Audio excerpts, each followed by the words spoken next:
성탄절은 아주 뜻깊은 절기이죠. 이유가 있다면 인류 역사의 최대의 사건이 되기 때문에 그렇습니다. 예수님의 탄생 사건을 가만히 들여다보면 신비로 뒤덮여 있음을 보게 됩니다. 무슨 얘기냐? 절대자이신 하나님이 우리와 똑같은 인간이 되셨다는 것을 우리가 어떻게 이해할 수가 있겠습니까? 도무지 이해가 안 되죠. 참으로 경이롭고 놀라운 일인 것이에요. 그래서 그렇게 표현하곤 합니다. 신비 중에 신비다. 왜? 우리의 이성을 뛰어넘어선 사건이기 때문인 거예요. 절대자가 우리에게 다가오셨어요. 그냥 다가오신 정도가 아니라 아주 가까이 다가오셨다는 거예요. 여러분, 보통 우리가 그런 뉴스를 듣고 나잖아요. 대통령이 사람들을 이렇게 청와대로 아니면 이 대통령실로 초대하곤 하죠, 여러분. 근데 그게 어때요? 뭐 1년에 한 번 정도 있을까 말까 한 일이잖아요. 일회성이죠, 일회성. 그러나 하나님이 인간이 되셔서 우리 사람을 만나 주신 일은 전혀 다른 차원인 것입니다. 성육신, 하나님이 인간이 되신 성육신 사건은 하나님이 하나님 되심을 자기를 포기한 사건인 것이에요. 시간과 공간을 넘어서 계신 그 하나님이 우리 인간이 살고 있는 이 땅의 역사와 우리의 시간과 공간 안으로 들어오셨단 말이에요. 그것도 저 팔레스타인 땅, 아무도 알려지지 않는 베들레헴이란 공간으로, 그것도 작은 소녀인, 처녀인, 어린 소녀의 자궁 안에 갇혀 계신 하나님의 이 미스터리와 같은 사건인 것이에요. 하나님이 단세포로 구성된 인간의 몸을 입고 오셨다는 거 생각해 보세요, 여러분. 그것도 영이신 그분이 우리와 똑같은 육체를 입고 나타나셨다. 하나님이 피조물 중에 하나가 되실 뿐만 아니라 그것도 스스로, 성경은 어느 정도까지 표현하느냐, 인간의 몸으로 오셨는데 스스로 종의 형체를 가지셨다라고 얘기했어요. 그래서 사도 바울이 얘기하고 있는 빌립보서 2장 6절에서 8절에 바울이 이렇게 얘기를 하고 있죠. 한번 읽겠습니다. 시작.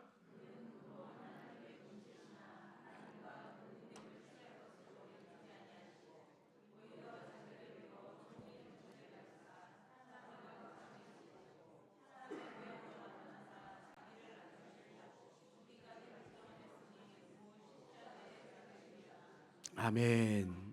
예수 찬미송이라고 불리는 저 말씀, 읽으면 읽을수록 어떻게 하나님이 종의 형체를 가져 우리와 똑같이 죽기까지 복종하실 수 있을까? 오묘한 일인 것이죠, 여러분.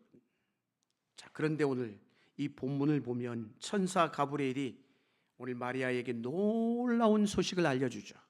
마리아의 몸에서 장차 태어날 아기 예수에 대한 말씀인 것이에요.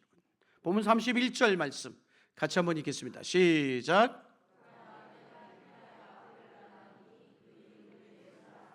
아멘. 그리스도가 이 땅에 오신다라는 거예요.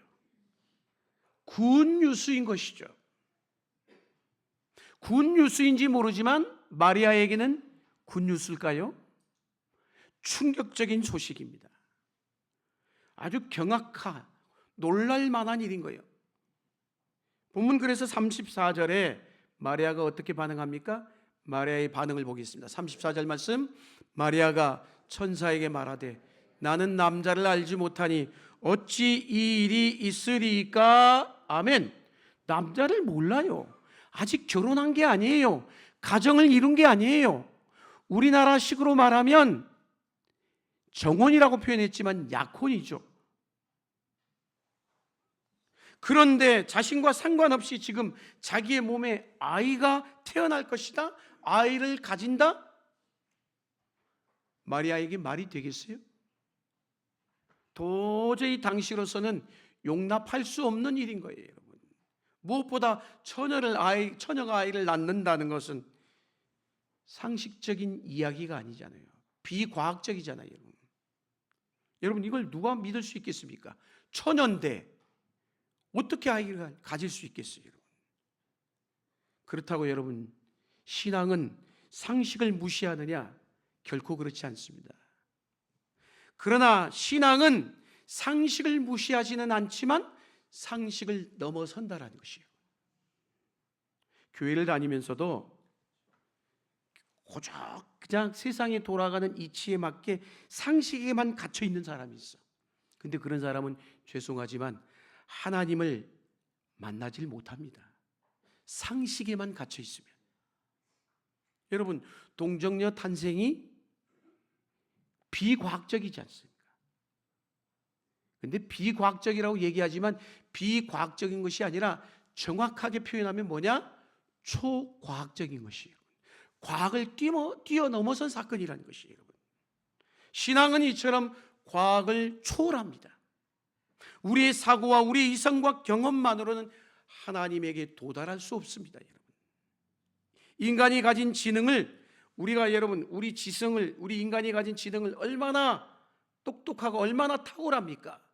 그렇다고 그걸 우상화하시면 안 돼요. 아무리 잘나고 똑똑하고 탁월해도 인간은 인간인 것이에요. 실수합니다. 잘못합니다. 인간의 지능이 결코 하나님이 될 수 없다는 것이에요. 하나님만이 하나님 되심을 믿습니다. 우리에게 필요한 것은 그래서 뭘까요? 그 하나님에 대한 믿음, 신뢰인 거예요. 성탄절에 들려지는 동정녀의 탄생의 내용은 모두 다 그래서 가만히 뜯어놓고 보면 하나같이 놀랄 일인 거예요. 놀랄 노자예요, 여러분. 금방 받아들이기 어려운 주제들이란 말이에요, 여러분. 쉽게 말하면 우리의 경험으로는 계산이 안 되는 거예요. 경험 밖에서 일어나는 일인 것이에요. 그래서 우리에게 요구되어지는 게 뭐예요? 믿음이라는 거예요. 하나님이 인간이 되신 사건은요, 죽었다 깨나도 이해할 수 없는 일인 거예요. 성탄절은 어떤 날입니까? 도무지 이루어질 수 없을 것 같은 일이 이루어진 것에 대해서 찬양하고 놀라워야 되고 경비하며 기뻐해야 되는 날인 것이에요. 왜? 하늘과 땅이 겹친 날이기 때문에 순간과 영원히 만나는 사건이 일어난단 말인 거예요. 보이지 않는 하나님이 이 땅 가운데 드러나신 사건이기 때문인 것이에요. 하나님은 너무나도 크신 분이시기 때문에 우리에게 볼 수 있도록 우리와 똑같은 인간으로 축소하셔서 이 땅에 오신 것이에요. 할렐루야. 우리가 경험할 수 없는 분을 우리의 경험의 세계 안으로 들어오게 하신 사건이 동정녀 탄생의 사건인 것이에요. 우리의 일상 가운데 항상 늘 그분을 부를 때마다 우리 곁에 있는 만날 수 있도록 존재하게끔 만드신 사건, 그게 동정녀 탄생의 사건인 것이에요. 우리는 여기서 하나님의 사랑과 하나님의 지혜를 보게 된다는 거예요. 얼마나 우리를 향한 사랑이 큰지, 그 지혜가 우리가 상상할 수 없는 우리의 이성을 뛰어넘는지. 그래서 우리가 이 믿음의 눈이 열리면 성탄절은 그 어느 때보다도 기쁨과 감동이 넘쳐날 수밖에 없다는 거예요. 하나님의 계시에 대한 열린 그래서 우리가 태도를 가지고 있으면 성육신 사건이 경탄과 경배를 불러일으키기에 놀라운 일이 될 것이라는 것이에요. 자, 오늘 말씀에 천사 가브리엘이 마리아에게 메시지를 전하죠. 뭐라고 전합니까? 28절 말씀 같이 한번 읽겠습니다. 시작.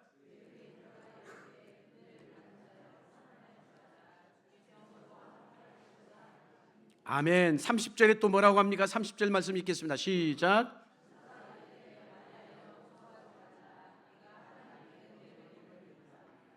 아멘. 여기에 은혜라는 단어와 함께 붙어있는 말씀이 있어요. 하나님의 은혜다라고 했어요. 하나님의 은혜는 우리의 이해를 넘어서서 주어지는 것이에요. 여러분, 은혜를 설명할 수 있겠어요? 그러니까 은혜인 거예요. 은혜는 하나님의 선택받음인 것입니다. 하나님이 거대한 이 세상을 향한 그 구원사에게 누가 지금 마리아가 지목을 받은 거예요. 선택받음인 것이에요. 그래서 은혜를 받은 자여 이렇게 말씀하고 있는 거예요, 여러분. 하나님이 나를 부르셨다라는 것, 그게 은혜라는 것이에요. 모세가 이스라엘 백성의 구원을 위해서 하나님 앞에 선택받고 지목받은 것, 은혜인 것입니다. 뿐만 아니라 사도 바울이 온 이방인을 위해서 사도로 부름을 받아 복음을 전할 수 있도록 선택받은 것, 은혜인 것이죠. 왜? 예수 믿는 자를 핍박했던 그가 선택받았다는 것. 한나를 사용하셔서 이스라엘 역사를 열어가기 위해서 사무엘을 탄생하게 하신 것, 은혜인 것이죠, 여러분. 하나님은 이처럼 지금도 누군가를 부르시고 누군가를 선택하셔서 하나님의 위대한 구원의 역사를 이루어 가신 줄로 믿습니다. 하나님께서 지금 마리아가 필요하셨어요. 누군가의 몸을 빌려야 태어날 수 있기 때문에 성령으로 잉태함을 받을 몸이 필요했단 말이에요. 몸을 입고 오시지 않으면 구원자로서 오늘 저와 여러분 우리의 모든 죄를 위하여 십자가에 죽으실 수가 없는 거예요, 여러분. 그러니까 오늘 말씀에 이 마리아가 부름을 받았다는 것은 정말 은혜 중에 은혜인 하나님의 특별한 은혜인 것이죠, 여러분. 할렐루야. 부르심이란 하나님이 곧 내가 너를 사용하고 싶어, 내가 너를 도구로 삼고 싶어 사용하시겠다라는 것이에요, 여러분. 지금도 마찬가지인 것이에요. 하나님은 끊임없이 계속해서 당신의 구원과 섭리를 이루어 가시기 위해서 지금도 앞으로도 계속해서 사람을 부르십니다. 선택하신다는 거예요. 은혜란 무엇일까요? 그러다 보니까 분명히 그 선택에는 위험이 따르게 되어 있어요. 위험한 선택이요. 처녀를 선택한 거예요. 말이 안 되잖아요, 여러분. 마리아에게 있어서는 엄청난 위기 중의 위기인 것이죠. 아가씨가 애를 갖다니 이게 무슨 말이야? 여러분, 하나님이요 우리에게 은혜를 주실 때는 이유가 있어요. 이유가.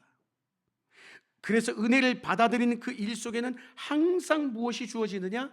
사명이, 미션이 주어지게 되는 것이에요.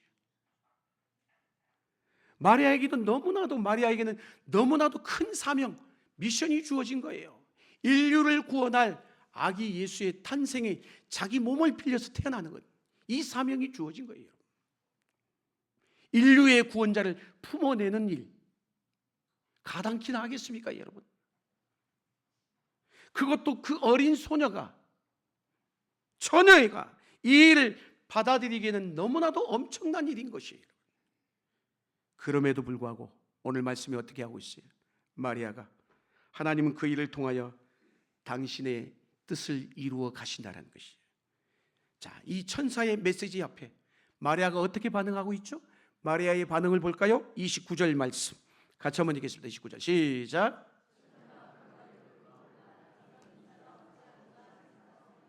아멘. 처녀가 마리아가 이 말을 듣고 놀라 이 인사가 어찌함인가. 그 다음 대목이 중요해요. 생각하매라고 있어요. 생각하매라는 단어에 주목해야 돼요, 여러분. 요걸 한 장을 뛰어넘어서면 마리아가 똑같은 이런 반응이 나와요. 누가복음 2장 19절에도 이렇게 얘기를 하고 있어요. 뭐라고? 마리아는 이 모든 말을 마음에 새기어 생각하니라라고 있어요. 생각하니라라고 있어요. 무슨 얘기일까요? 생각하다는 말은, 이 말은 원문의 의미를 보면 심사숙고하다, 깊이 생각하다, 묵상하다라는 뜻을 갖고 있어요. 마리아라는 이 어린 소녀입니다. 처녀예요. 아직 나이가 어려요, 여러분. 그러나 천사가 들려주는 이 말씀을 어떻게 했어요? 흘려들었어요? 아니에요. 심사숙고했어요. 깊이 생각했다는 말이에요. 즉 하나님의 말씀을 마음에 새겼다는 말인 거예요. 할렐루야. 아주 인상 깊은 대목인 거예요, 이 부분이. 어떻게 어린 소녀가 이런 태도를 가질 수 있었을까? 생각하지 않을 수가 없죠, 여러분. 말씀을 받는 태도가 다른 거예요. 여러분, 이런 모습은 흔하지 않습니다. 여러분, 제가 예전에도 그런 말 했죠. 태도가 반이다. 신앙은 태도인 거예요. 그 사람의 태도를 보면 알아요. 아, 저 사람 지금 말씀을 듣는 태도를 보면 아, 말씀을 받아들이고 있구나. 말씀을 흘려듣고 있구나. 딴 생각하고 있구나. 봉사하는 태도도 마찬가지예요. 모든 게 태도예요, 여러분. 그래서 태도가 반인 것이에요, 여러분. 천사가 들려준 이 말을 마리아는 흘려듣지 않고 주목하여 경청했다는 거예요. 가볍게 듣지 않았다는 말인 거예요. 마음으로 깊이 받아들인 것이에요. 우리는 매우 가벼운 시대를 살아갑니다. 수많은 사람을 만나서 하루의 삶 가운데서도 이 사람 저 사람 만나서 이야기하고 대화를 하지만 대화하는 가운데 그냥 듣고 그냥 흘려버릴 때가 많아요, 여러분. 그렇죠? 현대인들의 약점이에요, 여러분. 바쁜 시대다 보니까 진지함이 없습니다. 너무 그냥 수박 거달기야, 여러분. 깊이 생각하지를 않아요, 여러분. 우리가 TV를 보면 그런 생각을 할 때가 있어요. TV를 보다 보면 이야, 참을 수 없을 정도로 계속 재밌고 웃고 떠들고 얼마나 많은 프로그램들이 오르락내리락 합니까? 그런데도 정말 참을 수 없을 정도로 너무나 가볍고 너무나 무의미한 이야기로 가득 차 있어요. 그냥 지나가죠. 웃고 떠들면 끝나는 거예요. 대충 넘기는 것이 일상입니다. 듣고는 금방 잊어버려요, 여러분. 문제는 참된 진리조차도 가볍게 대한다는 것이에요. 진리에 관심이 없어요, 여러분. 설교도 너무 가벼워졌어요, 여러분. 웃기고 재미있고 자극적인 것을 원합니다. 근데 설교가 어때요? 저도 마찬가지예요, 여러분. 아이, 목사님 설교 들어보니까 뭐 따분하고 맨날 그냥 진지하기 그지없어. 재미가 하나도 없네? 그럴 수 있어요, 여러분. 오늘 그런데 마리아가 마음에 생각했다는 말은 뭘까요?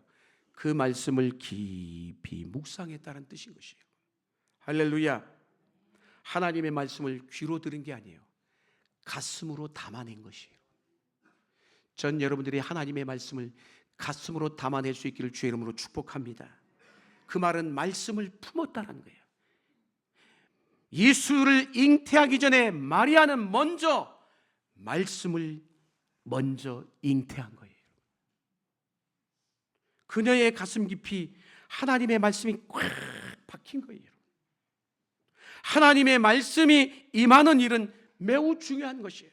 지금 말씀이 선포될 때 내 말씀이, 하나님의 말씀이 내 가슴에 임하는 것, 그 결국 뭐냐? 하나님의 은혜를 받았습니다. 은혜가 임한다는 건 다른 게 아니에요. 하나님의 말씀이 지금 내 가슴에 임한다는 뜻인 것이에요. 우리에게 주어지는 말씀을 가볍게 받지 않고 진지하게 받아들인다는 것이에요. 마음에 새겨야 되는 것이에요. 우리가 잘 아는 마태복음 13장에 보면 씨 뿌린 자 비유에 보면 여러 가지 마음밭을 주님께서 비유로 말씀하셨어요. 거기에 보면 옥토와도 같은 밭, 그 사람은 말씀을 어떻게 한 거예요? 깊이 받아들였어요. 자기 것으로. 그런데 어떤 사람은 거꾸로 자기의 것으로 이 마음에 꽉 차 있는 사람은요, 진리가 스며들 틈이 없는 거예요. 틈이. 길가밭이나 돌짝밭 같은 밭을 보십시오. 씨앗이 움틀 수가 없어요. 움틀 수가 없어요. 자랄 수가 없다는 거예요. 강팍하고 고집으로 똘똘 뭉쳐 있는 거예요, 여러분. 말씀하세요. 자기 생각으로 가득 차 있는 거예요. 딴 마음을 품고 있는 거예요. 말씀을 듣는데 말씀이 선포되는데 말씀이 튕겨져 나가. 당신이나 잘하세요. 마리아는 말씀을 있는 그대로 받아들인 거예요. 자신에게 주신 말씀으로. 말씀을 말씀으로 받는 자가 복이 있는 자인 줄로 믿습니다. 품는 말씀은 그냥 말씀이 아니에요, 여러분. 죽은 문자가 아닌 것이에요, 여러분. 이 세상의 철학과 사상과 다른 것이에요, 여러분. 세상의 이론이 아니라는 것이에요. 하나님의 말씀은 능력의 말씀이고 창조의 말씀인 줄로 믿습니다. 말씀에 마리아가 그래서 어떻게 반응하고 있어요? 반응에 대한 얘기가 나오죠. 38절 말씀 같이 한번 읽겠습니다. 38절 시작.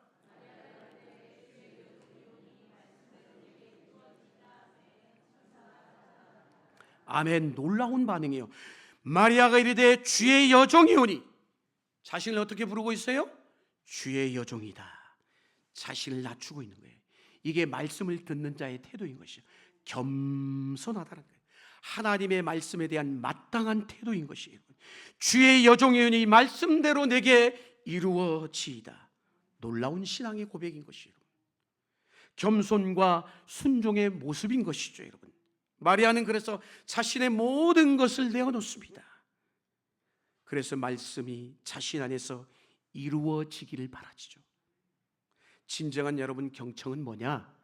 진정한 경청은 다른 게 아니에요. 진정하게 경청해서 들었다면 어디로까지? 순종으로까지 이어져야 되는 것이에요. 그게 진정한 경청인 것이에요, 여러분. 마리아는 순종의 모델입니다. 자신이 잉태하여 아들을 낳는다는 일 도무지 믿겨지지 않는 일이죠. 심지어 아이의 이름까지도 이미 정해져 있어요. 예수라. 앞으로 일어날 일 상상만 해도 끔찍하기 그지없어요, 여러분.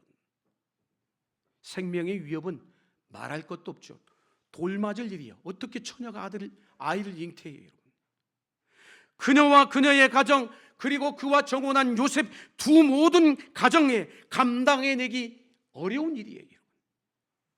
그러나 마리아는 결코 자신의 그런 이성, 경험, 논리, 합리성, 그 세상의 당시의 사회적 문화의 환경보다 뭘?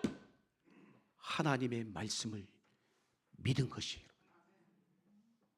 무엇보다 천사가 전해준 하나님의 말씀을 선택했단 말이에요. 말씀의 능력을 믿은 거예요. 그게 나오죠. 37절 말씀 같이 한번 읽겠습니다. 37절 시작. 아멘. 대저 하나님의 모든 말씀은 능하지 못하심이 없느니라. 아멘. 진짜 믿음은 뭐에서 나타나느냐? 말씀에 대한 태도에서 나타나는 것이에요. 하나님의 말씀은 그대로 이루어진 줄로 믿습니다. 하나님과 하나님의 말씀은 떨어져 있는 게 아니에요. 분리되어 있는 게 아니에요. 하나님의 말씀은 우리의 인간의 말처럼 그냥 말이 아니란 말이에요. 그 말씀 안에는 생명의 능력, 창조의 능력이 들어있는 줄로 믿습니다. 창세기 1장 1절에 뭐라고 합니까? 태초에 하나님이 천지를 창조하시니라. 하나님이 뭘로 창조했다고요? 말씀으로. 창세기 1장 3절에 말씀하잖아요. 뭐라고? 하나님이 이르시되 빛이 있으라 하심에 빛이 있었다라고 했어요. 말씀대로 되어지는 거예요, 여러분. 하나님의 말씀에 의해서 모든 것이 결정되었다라는 거예요. 사랑하는 성도 여러분, 하나님의 말씀이 우리 가운데 임하면 말씀이 현실이 되는 줄로 믿으시길 축원합니다.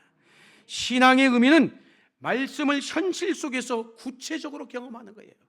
여기서 말씀을 들었는데 세상에 나가면 말씀하고 전혀 동떨어져 살아가요. 그러면 말씀이 내 삶에서 현실 속에서 하나님의 말씀이 현실로 되어지는 걸 경험할 수가 없죠, 여러분. 우리가 잘 아는 요한복음 2장에 보면 가나 혼인잔치의 사건이 나오죠, 여러분. 잔치집의 핵심이 뭐예요? 포도주잖아요. 그런데 포도주가 떨어져 버렸어요, 여러분. 팔레스타인 문화의 이 잔치 문화에서는 포도주가 떨어지면 이건 심각한 일인 거예요, 여러분. 이런 위기 상황에서 예수의 어머니였던 마리아를 보세요. 마리아. 오늘도 마리아지만 그 마리아가 뭐라고 해야 합니까? 하인들에게 지시를 내리잖아요. 뭐라고? 요한복음 2장 5절 말씀 같이 한번 읽겠습니다. 시작. 그의 어머니가 하인들에게 이르되 너희에게 무슨 말씀을 하시든지 그대로 하라 하니라. 아멘. 자, 오늘 마리아가 잉태했을 때의 마리아, 그리고 공생에 시작했을 때의 마리아, 말씀에 대한 태도가 같아요, 달라요? 같아요. 같단 말이에요, 여러분. 그의 믿음은 변하지가 않았어요, 여러분. 말씀에 대해서 뭐라고요? 무슨 말씀을 하시든지 그대로 하라. 그대로 하라는 거예요. 말씀에 대한 믿음인 거예요, 여러분. 말씀에 순종하면 이처럼 그래서 말씀이 현실이 되는 것이에요. 여러분, 하인들에게서 예수께서 말씀하신 그대로 하잖아요. 여러분. 그랬더니 예수께서 종인들에게 뭐라고 얘기합니까? 항아리에다 물을, 돌 항아리에다가 아구까지 채우라. 그래서 연회장에게 갖다 주라 했어요. 그 말씀이, 그래서 종들이 그 말씀대로 했더니 세상에 물이 포도주가 되는 기적이 일어난 거예요. 할렐루야. 천사가 들려준 아기를 잉태할 것이라는 소식, 이거 이해가 안 되잖아요. 이게 무슨 말이야 이게. 어린 소녀가 도대체 이걸 담아낼 수 없는 엄청난 거대한 말씀이었어요. 그러나 그는 하나님의 말씀을 받아들였어요. 믿음인 거예요. 여러분. 마리아는 주의 말씀대로만 하면 이루어진다는 것을 믿었기 때문인 것입니다. 그 소식은 하늘로부터 온 소식이었어요. 처녀가 아이를 낳는다는 것, 인간의 어떤 지성으로 경험으로 이해할 수 없는 것이에요. 말씀으로 천지를 창조하신, 그러나 그 하나님에게는 뭐가 없는 거예요? 능치 못하심이 없다라는 거예요. 그래서 요한복음 1장 14절에 말씀하죠. 한번 읽겠습니다. 시작.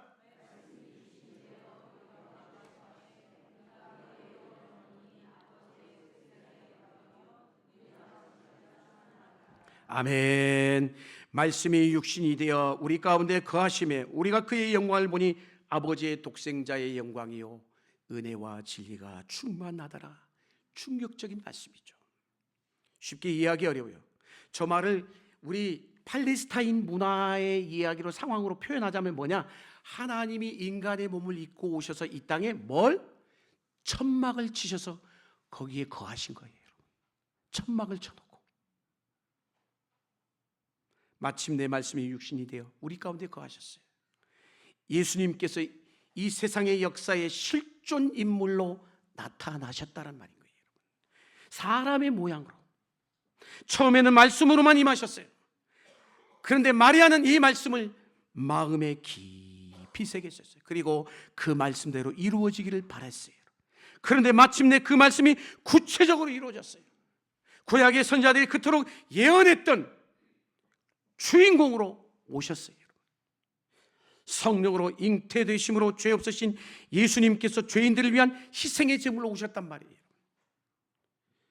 우리는 지금 분명히 말씀이 육신이 되어 오신 예수 그리스도를 모시고 살아갑니다. 모시고 살아가시죠. 할렐루야. 말씀은 철학이나 사변이 아닙니다. 하나님의 말씀은 서로 깊이 엮여 있어요. 떨어져 있지 않다는 거예요. 분리하지 않다는 거예요. 그 말씀이 구체적으로 우리 가운데 역사하시고 임하신 사건이 곧 성탄절인 것입니다.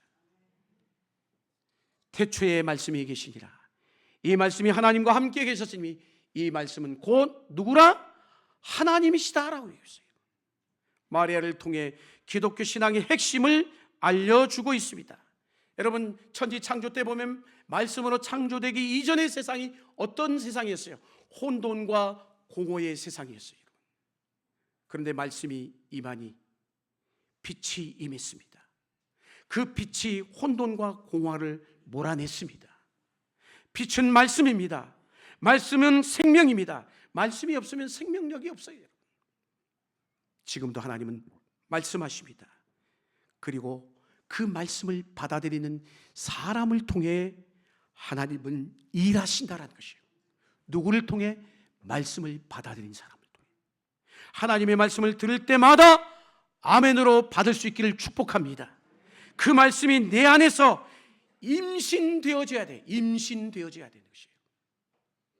하나님은 거룩한 자궁을 사용하셔서 당신의 뜻을 성취하시듯이 말씀을 받아들이는 자들을 지금도 찾고 계십니다.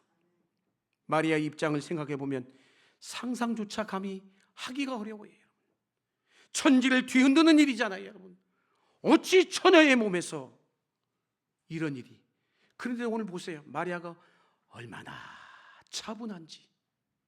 오히려 담대해지죠.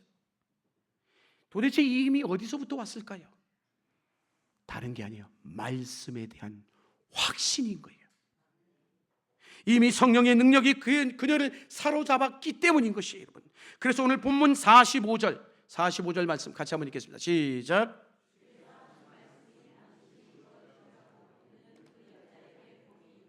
아멘. 들을 귀 있는 자가 복이 있는 줄로 믿습니다.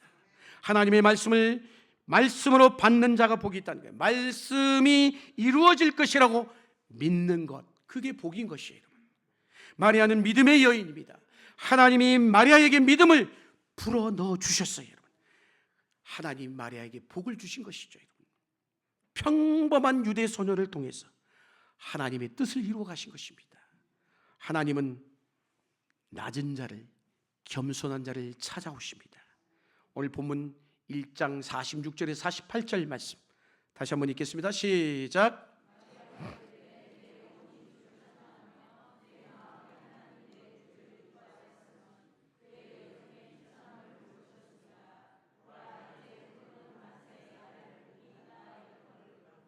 아멘. 하나님이 우리의 구원을 위해 이루신 일들을 봅니다.